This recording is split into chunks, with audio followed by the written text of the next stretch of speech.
오늘 하나님께서 우리 허락하시는 말씀은 신약성경 마가복음 9장의 말씀입니다. 마가복음 9장 16절부터 27절까지의 말씀을 같이 보겠습니다. 마가복음 9장 16절부터 27절까지의 말씀, 신약성경 96페이지에 있습니다. 마가복음 9장 16절부터 27절까지의 말씀 찾으셨으면 저와 여러분이 한 절씩 교독하시도록 하겠습니다. 마가복음 9장 16절부터 27절까지 말씀, 제가 먼저 16절 말씀 봉독해 올립니다. 예수께서 물으시되 너희가 무엇을 그들과 변론하느냐? 우리 중에 하나 대답하되 선생님 잘못하게 귀신 들린 내 아들을 선생님께 데려왔나이다. 귀신이 어디서든지 그를 잡으면 거꾸로 져 거품을 흘리며 이를 갈며 그리고 파리해지는지라. 내가 선생님의 제자들에게 내쫓아 달라 하였으나 그들이 능히 하지 못하더이다.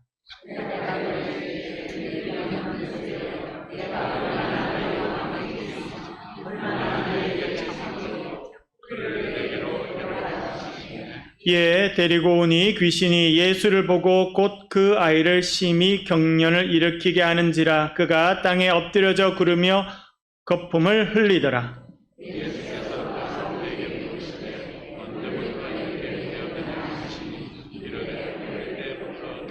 귀신이 그를 죽이려고 불과 물에 자주 던졌나이다. 그러나 무엇을 하실 수 있거든 우리를 불쌍히 여기사 도와주옵소서.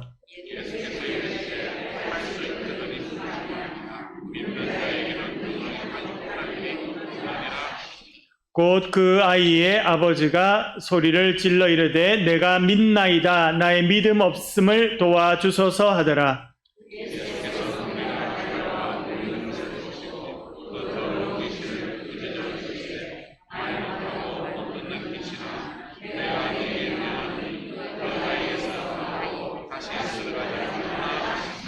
귀신이 소리 지르며 아이로 심히 경련을 일으키게 하고 나아가니 그 아이가 죽은 것 같이 되어 많은 사람이 말하기를 죽었다 하나 예수께서 그 손을 잡아 일으키시니 이에 일어서니라. 아멘. 하나님께서 우리 모두에게 은혜와 복을 허락해 주실 줄로 믿습니다.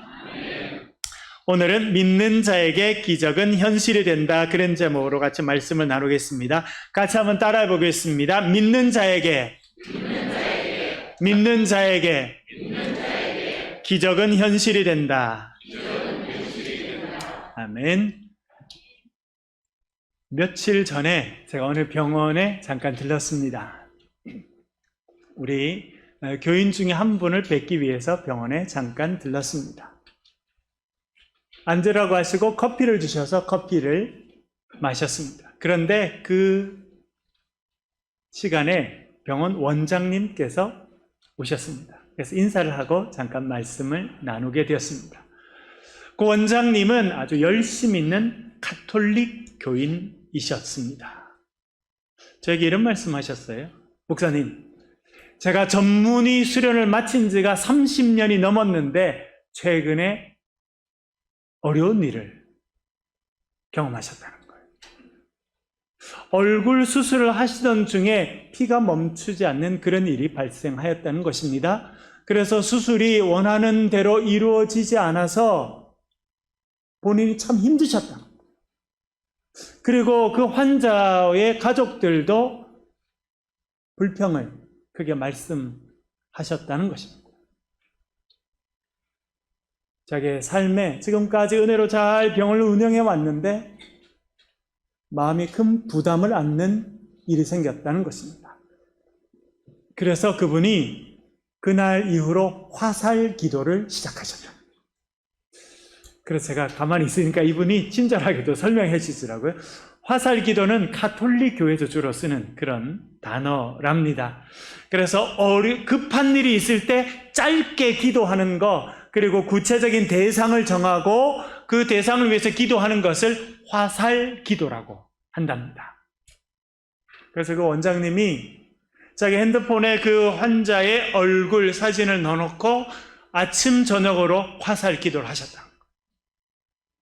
하나님 은혜를 베풀어 주십시오. 그러면서 본인이 기도하신 것은 하나님, 나와 함께 하시는 하나님, 지금도 살아 역사하시는 하나님의 실존을 경험하며 살게 도와주십시오라고 기도하셨다는 것입니다. 시간이 지나고 최근에 그 환자가 다시 와서 재수술을 하셨답니다. 문제가 깨끗이 해결되셨답니다. 그러면서 자기가 참 감사한 게 있다는 겁니다. 그건 뭐냐면 하나님께서 내 기도를 들으시고 하나님께서 지금도 살아서 나와 함께 하심을 체험할 수 있었던 것이 제일 감사한 것이었습니다 라고 말씀하셨습니다. 그 원장님의 간증은 저에게 큰 도움이 되었습니다. 우리가 신앙생활 하면서 무엇을 추구해야 되는지 다시 깨닫게 해주셨습니다. 여러분, 신앙생활 하면서 뭘 추구하면서 사십니까? 우리가 추구해야 될 것은 임마누엘입니다. 임마누엘, 하나님이 우리와 함께 하신다라고 하는 것입니다.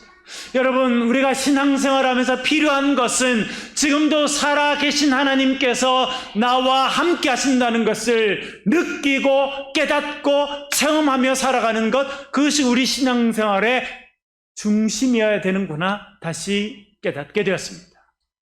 사랑하는 여러분들, 하나님께서는 지금도 살아계신 줄로 믿습니다. 그 살아계신 하나님께서 오늘도 저와 여러분과 함께 하십니다. 오늘 예배하는 이 공간에 하나님께서 함께 하십니다. 온라인으로 예배하시는 여러분들의 가정과 직장에 여러분 하나님께서 함께 하십니다. 예수님께서 부활하시기 전에 제자들을 불러놓고 말씀하셨습니다.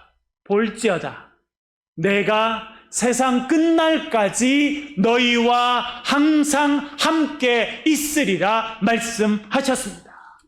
그 주님, 제자들이 복음을 전할 때 함께 하셨습니다. 그 같은 주님, 동일하신 주님께서 오늘도 저와 여러분의 삶에 함께 하시는 줄로 믿습니다. 그러나 여러분, 슬프게도 우리가 살아가는 세상은 살아 역사하시는 하나님을 인정하지 않는 세상입니다. 점점 믿음이 없어지는 세상입니다. 오늘 본문에서 예수님께서 믿음이 없는 세대여 라고 말씀하십니다. 예수님께서 그 당시의 세상을 바라보시면서 믿음이 없는 세상이여 말씀하셨습니다. 오늘 우리가 살고 있는 이 땅을 바라보면서도 주님께서 믿음이 없는 세대여 말씀하시지 않나 생각이 듭니다. 많은 사람들이 예수 믿는 것을 조롱합니다. 보이지 않는 하나님, 느낄 수 없는 하나님, 과학적으로 증명할 수 없는 그 하나님을 어떻게 믿고 살아가느냐라고 말하는 것이 우리의 삶의 현실입니다. 이 세상이 점점 믿음이 없어져 가는 이유 중에 하나는 사회에 영향력 있는 사람들이 하나님은 없다라고 이야기하기 때문에 그렇습니다. 현대 정신의학의 가장 기본이 되는 정신분석학이라고 하는 학문이 있습니다. 그 정신분석학의 아버지는 지그문드 프로이드라고 불리는 사람입니다. 정신과 의사로 학자로 살면서 그는 하나님은 존재하지 않는다라고 확신하고 가르쳤습니다. 정신적으로, 심리적으로 유약한 인간이 성장한 다음에도 자기를 보호해줄 부모와 같은 존재를 만들어냈다는 것입니다. 그 존재가 신이다. 그렇게 말했습니다. 신은 만세전부터 존재하던 그런 인물이 아니라 유약한 인간이 만들어낸 창조물이고 허구다. 그렇게 말했습니다. 실존주의 철학의 대표적인 철학자 중에 하나인 프리드리히 니체라고 하는 사람이 있습니다. 그는 신은 죽었다 그렇게 이야기하였습니다. 한때 신은 인간의 죄를 사해주는 그런 거룩한 존재로서의 역할을 할 때도 있었다는 것입니다. 그러나 이제 인간들이 그 신을 죽여버렸고 그래서 더 이상 신은 우리 가운데 있지 않다 그렇게 선언하였습니다. 여러분, 똑똑한 몇 사람이 신이 없다라고 이야기하는 것으로 신이 정말 없는 것입니까? 똑똑한 사람들이, 과학을 신봉하는 사람들이 영적인 세계라고 하는 것은 없다라고 이야기하기 때문에 여러분, 정말 영적인 세계가 없는 것입니까? 여러분, 우리는 코로나 사태를 경험하고 있습니다. 코로나 사태가 우리의 삶을 참 많이 바꿔놨습니다. 불편하게 하고 힘들게 만든 것도 있지만 우리를 다시 깨닫게 하는 것도 있습니다. 그 중에 하나가 무엇이냐면, 우리가 보지 못하고 듣지 못하고 손으로 만질 수 없어도 실제 하는 것이 참 많다는 것입니다. 제가 여쭤보겠습니다. 여러분, 코로나19 바이러스를 눈으로 직접 보신 분 한번 손들어 주시기 바랍니다. 만약 그런 분이 계시면 빨리 병원에 가시는 게 좋아요. 안 보입니다. 냄새를 맡을 수도 없습니다. 손으로 만질 수도 없습니다. 그러나 바이러스가 있습니까? 없습니까? 밖에 나갔다 오면 요즘엔 사람들이 부지런히 손을 닦습니다. 그리고 옛날에는 집에서 외출하려고 그러면 핸드폰과 가방만 잘 챙기면 됐는데 지금은 뭐부터 챙겨야 됩니까? 그래서 여러분들께 마스크를 잘 챙겨 오시고 착용해 주셔서 감사합니다. 뭘 이야기합니까? 우리가 볼 수 없고 만질 수 없고 느낄 수 없어도 존재하는 것이 있다라고 하는 것입니다. 영적인 세계도 마찬가지입니다. 오늘 본문에 보면 귀신에 사로잡힌 아이가 등장하고 있습니다. 한 집안에 사랑받는 아이인데 하루는 귀신이 와서 그 아이를 사로잡아 버렸어요.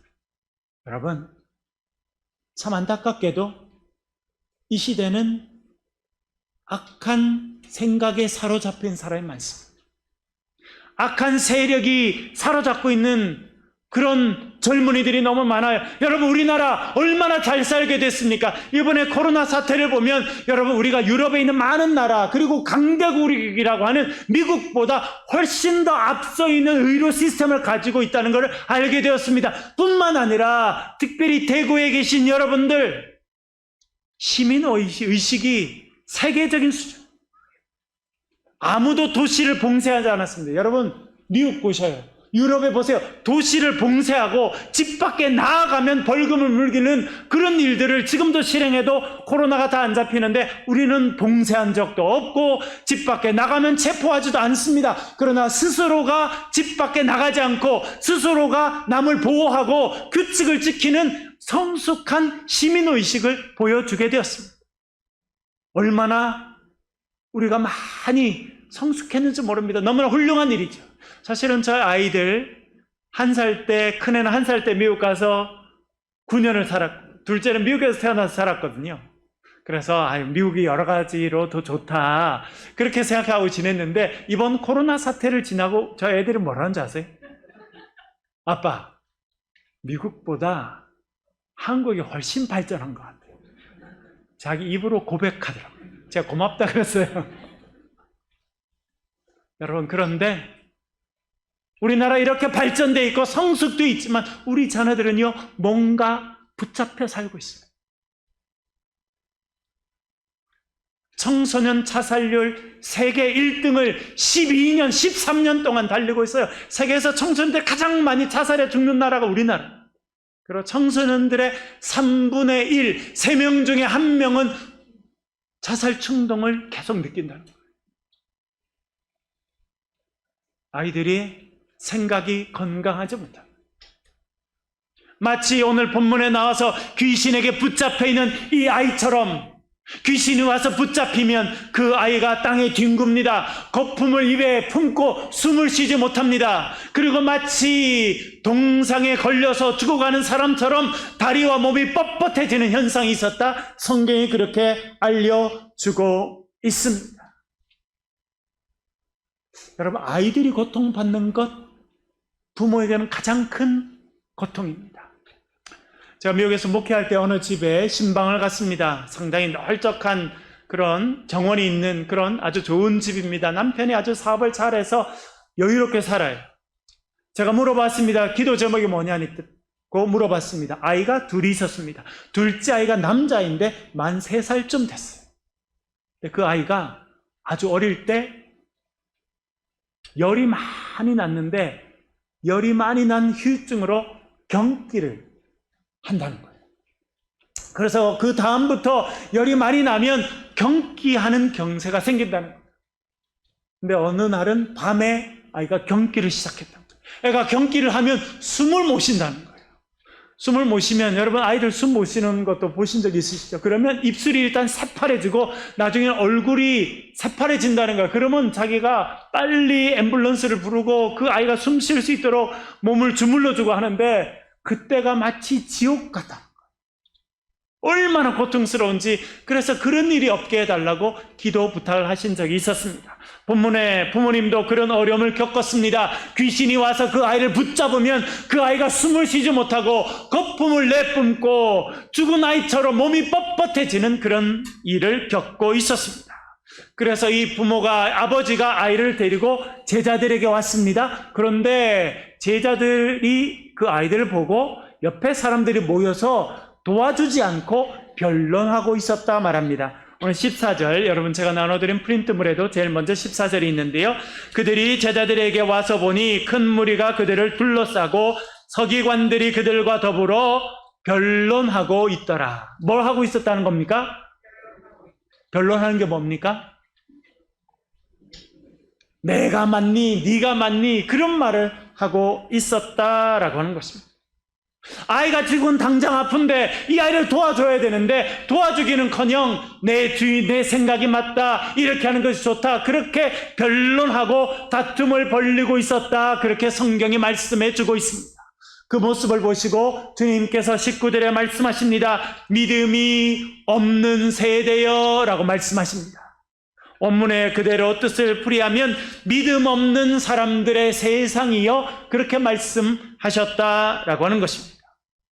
여러분, 이 시대가 겪는 고통은 코로나도 일부입니다. 그러나 정말 우리가 경험하는 고통이 있습니다. 그것은 무엇이냐면 서로 믿지 않는다는 겁니다. 자식들이 부모님의 말씀을 믿지 않습니다. 부부간의 신뢰가 깨집니다. 국민들은 나라를 이끌어가는 지도자들, 그런 사람들을 신뢰하지 않습니다. 서로의 믿음이 없어지고 있어요. 근데 저는 참 재밌다고 생각합니다. 여러분, 세상이 발전할수록 믿음이 없어져 가는데 사람들이 제일 많이 쓰는 것이 뭔지 압니까? 신용카드예요. 신용카드는 믿음을 기반으로 해서 한 거거든요. 현금을 바로 주는 것이 아니라 내가 있는 카드를 착 긁어서 그것이 돈이 넘어간다고 하는 것을 상품을 사는 사람도 이해하고 상품을 주는 사람도 이해하고 줍니다. 그래서 우리가 신용카드를 긁어요. 여러분, 하루에 수십 번씩 신용카드를 긁지만 이 세상은 점점 더 믿음이 없는 세상으로 바뀌고 있다고 하는 것이 우리가 경험하고 있는 아이러니인 것입니다. 아픈 아이를 두고 사람들이 논쟁을 벌이고 있었습니다. 그들을 바라보시며 주님께서 이렇게 말씀하십니다. 프린트물을 보시고요. 19절 같이 한번 읽겠습니다. 시작. 대답하여 이르시되 믿음이 없는 세대여, 내가 얼마나 너희와 함께 있으며 얼마나 너희에게 참으리요, 그를 내게로 데려오라 하시매. 아멘. 예수님께서 믿음 없는 세대라 책망하십니다. 그리고 중요한 말씀하십니다. 그 말씀이 무엇이냐면 그 아이를 나에게 데려오라 라고 하는 것입니다. 여러분, 우리가 회복해야 될 믿음이 있습니다. 그것은 무엇이냐면 예수 그리스도가 우리의 삶의 해결책이다 라고 하는 믿음입니다. 우리의 아이, 고통받고 어려워하는 아이를 우리가 주님 앞에 데리고 가면 주님께서 그 문제를 해결하실 것이다 라고 하는 믿음의 회복이 필요합니다. 예수님께서 우리의 삶의 문제 해결이시고 우리가 주님 앞에 나아갈 때 우리의 삶의 문제가 해결될 것이다 라고 하는 믿음을 새롭게 가지는 저와 여러분 되실 수 있기를 간절히 바랍니다. 여러분, 사실은 우리의 삶은 문제투성입니다. 지난 주 중에 저희가 아내랑 운전하고 어디 신방을 가고 있었는데 아내가 사진이 하나 왔다고 보라고. 그래서 잠깐 선사의 사진을 보여주더라고요. 애기 사진이. 그 애기 누구냐면 저희들이 미국에 있을 때, 목회할 때 저희들이 섬겼던 교회에 같이 있었던 집사님. 그분들이 그때도 결혼한 지 3년, 4년이 됐는데 저희들이 한국에 오고 난 다음에 또 아기가 안 생겼어요. 작년에도 저희 집 한번 와서 저희들이 식사 대접도 하고 간절히 기도해 주었습니다. 결혼한 지 10수년이 지나서 아이가 생겼어요. 아이가 출산하게 됐습니다. 그래서 그 사진을 보여준 거예요. 얼마나 좋겠습니까? 그래서 내가 가장 행복하고 좋은 시간이다 그랬어요. 그래서 그 시간을 잘 즐기시라고. 여러분, 아이가 났을 때 좋습니까? 안 좋습니까? 좋죠. 행복하죠. 그럼 그걸로 문제가 해결됩니까? 문제가 시작됩니다. 그렇죠, 여러분? 아이가 어릴 때는요, 건강만 신경 쓰면 됩니다. 학교 가면 뭘 신경 써야 돼요? 이제는 공부도 신경 써야 됩니다. 그렇게 공부하고 나면 다 해결됩니까? 취직해야 돼요. 취직 때문에 힘들어요. 취직하고 나면 끝납니까? 야, 언제 결혼할래? 혼자 살래요? 그래서 또 결혼했어. 결혼만 다 하고 나면 사람들이 이제 숙제 끝났다. 할렐루야. 결혼, 아이들 다 결혼시켰으니 나는 숙제 끝났다. 끝나던가요, 여러분? 우리의 삶에 문제가 끝이 없습니다. 여기 우리 학생들도 있는데요. 고등학교 3학년, 대학을 들어갈 애들은 대학만 입학해라. 그러면 내 인생이 피게 되리라. 아이들이 그렇게 생각해요. 올해 대학 입학한 아이들이 있습니다. 코로나가 오는 바람에 한 번도 대학 캠퍼스에 발을 대보지 못했어요. 온라인으로 공부하다가 방학을 맞이했습니다. 많은 사람들이 대학 다니면서 취직을 준비합니다. 취직, 여러분 요즘에 보시죠. 공무원 시험. 여기 최근에는 보니까 여기 여러 직업에 있는 공무원 시험에 보면 최소한 60, 70대 1이고 몇백 대 1도 많아요. 사람들이 그렇게 취직하기 어렵습니다. 그러다가 합격 통지서를 받으면 날아갈 것 같습니다.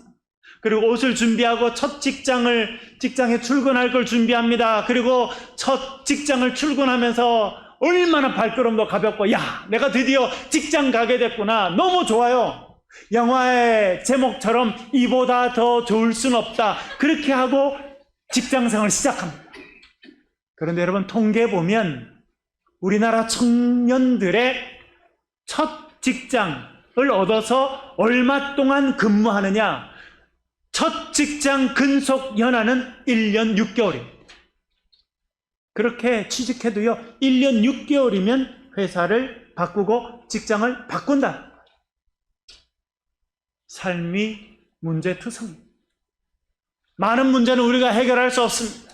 여러분, 그래서 우리가 믿음을 가져야 됩니다. 우리가 회복해야 될 믿음은 우리의 삶의 문제를 해결하시는 분은 오직 주 예수 그리스도이심을 믿으시기를 간절히 바랍니다. 그리고 우리의 삶의 문제를 주님 앞에 가지고 나아갈 때 그분께서 우리의 삶의 문제를 해결하실 것을 믿으시기를 간절히 바랍니다. 예수님께서 말씀하셨습니다. 그 아이를 나에게 데리고 오라 말씀하십니다. 너희들은 변론만 하고 있고 너희들은 논쟁만 하고 있는데 그 아이를 내게 데리고 오라 말씀하셨습니다. 그것이 믿음인 것입니다. 마태복음 11장 28절 우리 프린트로 보면서 같이 한번 읽겠습니다. 시작. 수고하고 무거운 짐진 자들아 다 내게로 오라 내가 너희를 쉬게 하리라. 아멘. 수고하고 무거운 짐진 자들아, 누굴 말하는 것입니까? 우리 모두입니다. 여러분, 우리는 삶의 여정 가운데 다 무거운 짐을 지고 있어요. 저희 어머니 한때 그러셨어요. 너희 누님들 빨리 시집 보내야겠다. 왜요? 그랬더니 빨리 시집 보내고 짐을 좀 덜으면 좋겠다 그러시더라고요. 빨리 시집 보내셨어요? 짐이 다 안 덜어지더라고요. 김치도 해 갖다 주셔야 되고 애도 봐주셔야 되고 여러분, 우리의 삶의 짐을 다 벗을 수가 없습니다. 짐을 지고 살아가는 것이 우리 인생입니다. 우리 인생을 향해 주님 말씀하십니다. 수고하고 무거운 짐진 자들아 다 내게로 오라. 내가 너희를 쉬게 하리라. 주님 앞에 우리의 인생의 짐을 내려놓으시고 주님 주신 평화를 경험하시기를 간절히 바랍니다.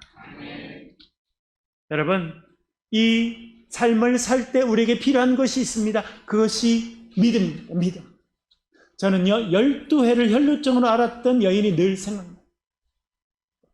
얼마나 어려웠어요?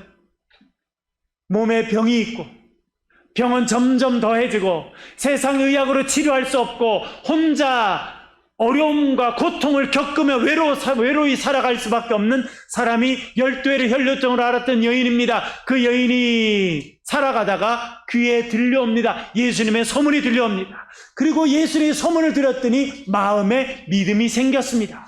내가 예수님의 옷자락만 만져도 낫게 될 것이다 라고 하는 믿음이 생겼습니다. 예수님의 뒤에 따라갔습니다. 손을 내밀어서 예수님의 옷자락을 만졌습니다. 그러자 전기에 감전된 것처럼 예수님의 능력이 그녀의 몸에 흘러들어왔습니다. 그녀의 하혈이 멈추게 되었습니다. 12회를 그녀를 짓누르고 있었던 질병이 떠나가게 되었다. 성경이 말씀하고 있습니다. 여러분, 우리가 믿음을 가지고 살아갈 때 기적은 우리의 삶의 현실이 될 줄로 믿습니다. 20절에 보면 이 아버지가 아이를 예수님께 데려옵니다. 귀신이, 그 아이 안에 있는 귀신이 예수님을 바라보고 깜짝 놀라서 발작을 합니다. 아이는 다시 땅에 뒹구르고 입에 거품을 물고 힘들어합니다. 몸을 바둥거리고 그렇게 하다가 아이가 축 처집니다. 마치 죽은 것 같습니다. 예수님께서 물어보십니다. 언제부터 이렇게 되었느냐? 네, 아주 어릴 때부터 그렇게 되었습니다. 이 정도가 아니라 귀신이 발작하면 귀신이 우리 아이를 불에도 던져놓고 물에도 던져넣어서 죽이려고 하였습니다. 그렇게 말합니다. 그리고 그 아버지가 이렇게 말합니다. 선생님, 할 수 있으시거든 우리를 불쌍히 여기셔서 도와주십시오. 그때 주님께서 이렇게 말씀하십니다. 23절 말씀 같이 한번 읽겠습니다. 시작. 예수께서 이르시되 할 수 있거든이 무슨 말이냐? 믿는 자에게는 능히 하지 못할 일이 없느니라 하시니 아멘. 예수님 뭐라 말씀하십니까? 할 수 있거든이 무슨 말이냐? 여러분, 할 수 있거든 해주십시오. 어떤 의미입니까? 할 수 있거든 해주시고 못해도요 할 수 없고요, 그런 의미거든요. 그거 어쩌가지고 안 된다는 거예요. 예수님께서 그 아버지를 책망하셨습니다. 할 수 있거든이 무슨 말이냐? 믿는 자에게는 능치 못할 일이 없느니라 말씀하셨습니다. 여러분, 우리의 삶의 태도가 때때로 이 아버지 같습니다. 할 수 있거든 해주시고 안 해도 괜찮고요. 우리가 최근에 야고보서를 같이 읽었습니다. 야고보서 1장 6절과 7절 이렇게 말합니다. 같이 읽겠습니다. 시작. 오직 믿음으로 구하고 조금도 의심하지 말라. 의심하는 자는 마치 바람에 밀려 요동하는 바다 물결 같으니 이런 사람은 무엇이든지 주께 얻기를 생각하지 말라. 아멘. 뭐라 말씀하십니까? 믿음으로 구하고 조금도 의심하지 말라. 의심하는 자는 바다에 물결이 일었을 때 왔다 갔다 하는 돛담배 같다는 거예요. 제가 다녔던 고등학교가 언덕 위에 있었습니다. 고등학교 3학년 때는 그 언덕 위에 있는 건물의 제일 오른쪽에 있는 3층에 있는 건물을 그 교실을 썼는데요. 딱 내려다보면 바다가 보였어요. 아침에 해가 착 떠오를 때 얼마나 예쁜지 몰라요. 그 해가 바다에 착 비치면 바다가 반짝반짝합니다. 저는 그걸 보는 게 너무 좋았어요. 그런데 어떤 날은 먹구름이 끼고 바람이 불어요. 파도가 크게 일어요. 그러면 저 멀리에서 오는 배가 항구로 달려와야 되는데 쉽게 올지 못합니다. 파도가 치면 파도에 이쪽으로 쓸리고 저쪽으로 쓸리고 그렇게 고생하는 것을 보았습니다. 여러분, 의심하는 자는 바람에 밀려서 요동하는 바다 물결 같다 그렇게 말합니다. 그런 자는 하나님께 얻을 것을 생각하지 말라 말씀하고 계신 것입니다. 예수님께서 말씀하셨습니다. 할 수 있거든이 무슨 말이냐? 믿는 자에게는 능히 하지 못할 일이 없느니라 말씀하셨습니다. 여러분, 할 수 있거든이 아니라 주님 가능한 줄로 믿습니다. 주님 이루어 주실 줄 믿습니다. 주님 나를 도와주십시오. 주님 앞에 기도하실 수 있기를 간절히 바랍니다. 히브리서 11장 1절 이렇게 말씀합니다. 같이 읽겠습니다. 시작. 믿음은 바라는 것들의 실상이요 보이지 않는 것들의 증거니. 아멘. 믿음은 바라는 것들의 실상, 실체라는 것입니다. 실체. 이걸 이렇게 비교해 볼 수 있겠습니다. 여러분, 보증수표를 아십니까? 집 문서라고 아시죠, 여러분? 믿음은 그와 같다는 것입니다. 여러분, 집을 계약할 때 어디서 계약하십니까? 그 집 안에서 하나요? 요즘에는 다 부동산 중개소에서 합니다. 부동산 중개소가 멀리 떨어져 있으면 내가 계약할 집이 보이지 않아요. 볼 수가 없습니다. 그런데도 계약하고 돈을 다 지불하고 문서를 받습니다. 여러분, 그 문서를 받으면 뭐가 보장된 것입니까? 그 문서에 나와 있는 주소를 따라가 보면 예쁘고 잘 지은 집이 있다는 것을 우리는 알고 있습니다. 집 문서와 같은 것, 그것이 믿음입니다. 믿음은 바라는 것들의 실상이다 그렇게 말씀합니다. 그래서 우리가 믿음이 있으면 우리의 원하는 것, 우리의 바라는 것, 그것이 우리의 삶의 실제적인 모습으로 드러나게 될 것이다 말씀하고 있는 것입니다. 여러분, 그래서 우리가 필요한 것이 믿음입니다. 그리고 더 필요한 것은 믿음을 우리의 입으로 고백하는 것입니다. 여러분, 그래서 기도가 중요합니다. 기도는요, 우리의 원하는 것, 바라는 것들을 주님 앞에 아뢰는 내용들이 많이 있습니다. 그리고 그렇게 반복적으로 기도하는 것 주님께서 들으십니다. 이루어 주십니다. 그런데 여러분, 기도하면서 깨닫는 건 무엇인지 아십니까? 기도는 하나님이 들으시지만 또 누가 듣습니까? 내 귀에 들리게 돼 있어요. 그리고 반복적으로 내가 기도할 때 내 귀로 들린 그 음성이 내 마음에 쌓이게 됩니다. 내 마음에서 그것이 믿음으로 자리하게 됩니다. 그리고 믿음으로 가득 차게 되면 그 믿음은 우리의 삶의 현실로 나타난다는 것입니다. 제가 대학 1학년 때 거제도에서 혼자 서울에 올라갔습니다. 친척 아무도 없었습니다. 저희 집은 그때 좀 가난해서 저희 부모는 열심히 저를 도와주셨지만 때때로 식권 한 장 사는 것을 힘들어할 때도 있었습니다. 사는 것이 쉽지 않더라고요. 대학만 들어가면 다 인생이 해결될 줄 알고 저는 제가 그래도 결단하고 신학대학에 갔으니 하나님께서 언젠가 돈 뭉탱이를 제 기숙사 앞에 딱 내려둘 줄 알았더니 단 한 번도 안 그러십니다. 어떤 때는요 600원짜리 식권을 사기 위해서 제가 주머니와 제 책상과 바닥을 다 해서 600원을 만들어서 식권을 사 먹은 적도 있었어요. 삶이 쉽지 않더라고요. 집에 가고 싶습니다. 그런데 그 당시 장신대에서 저희 집까지 가려고 그러면 장신대에서 나와서 집까지 가는데 10시간이 걸렸어요. 버스만 7시간 반을 타야 됩니다. 갈 수가 없어요. 그래서 금요일 저녁에 되면 학교 뒤에 있는 아차산이라고 하는 산에 올라갔습니다. 넓은 바위 위에서 기도했습니다. 마음이 답답하니까. 제가 했던 기도는 단순하고 대단히 현실적인 기도였습니다. 하나님, 제가 대학 4학년을 마칠 수 있도록 학비를 주시고 먹을 것을 주시고 거처할 곳을 주십시오. 또 신학대학원에 3년을 졸업해야 목사 안수를 받을 수 있으니 그 3년 동안 학비를 주시고 먹을 것을 주시고 거처를 주시고, 또 선배 중에 한 분이 신학대학원 다니다가 선발되면 미국에 1년 유학 갈 수 있다는 거예요. 교환학생으로. 그래서 또 기도했어요. 제가 미국 1년 유학 가서 공부할 수 있도록 교환학생 되게 해주시옵소서. 또 군목이 되면 빨리 목사 안수 받고 장교로 군생활하고 할 수 있으니 좋대요. 그래서 또 기도했어요. 제가 신학대학원 마치면 장교가 되고 군종 목사가 되게 도와주시옵소서. 그리고 제가 미국에 유학 가서 박사 과정까지 할 수 있도록 도와주십시오라고 기도했어요.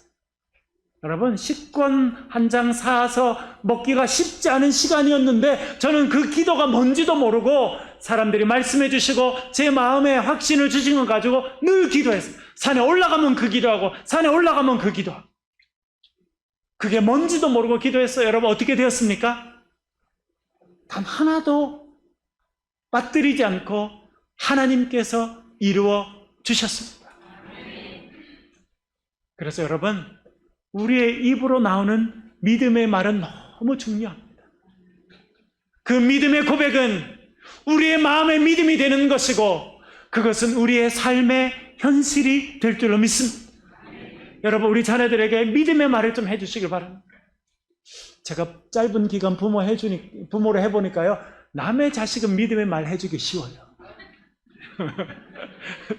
우리 자식은 너무 사랑하니까 믿음의 말보다는 야, 이거 조금 더 하지, 이거 조금 더 이렇게 그런 말이 쉽게 나오더라. 그러나 여러분, 믿음의 말들을 자녀들의 인생에 심어 주시길 바랍니다. 우리 자녀들이 믿음의 말을 들으면 그 말이 마음의 심령에 쌓일 것이고 우리의 자녀들이 믿음의 사람으로 성장하게 될 줄로 믿습니다. 그렇게 믿음의 사람으로 성장하게 될 때에 기적이 삶의 현실이 되는 것을 체험하고 살아가게 될 줄로 믿습니다. 처음 말씀드린 병원 원장님, 어려움이 있었지만 그 어려움을 통해서 하나님의 함께 하심을 체험하셨다, 간증하셨습니다. 살아 역사하시고 우리와 함께 하시는 그 주님을 체험하며 경험하며 간증하며 살아가시는 저와 여러분 되실 수 있기를 주의 이름으로 간절히 축원합니다. 한번 기도하겠습니다. 우리 소리를 내서 같이 한번 기도하겠습니다. 하나님, 우리 가운데 믿음을 허락해 주옵소서. 아버지 하나님, 우리에게 믿음이 없습니다. 믿음을 주시고 믿음의 언어를 주시고 기도할 수 있게 하여 주셔서 우리의 삶의 기적이 현실이 되는 역사가 있게 도와주옵소서. 우리 가정을 위해서, 우리 자녀들을 위해서, 새창조교회를 위해서, 나라와 민족을 위해서 이 시간 한번 통성으로 기도하겠습니다.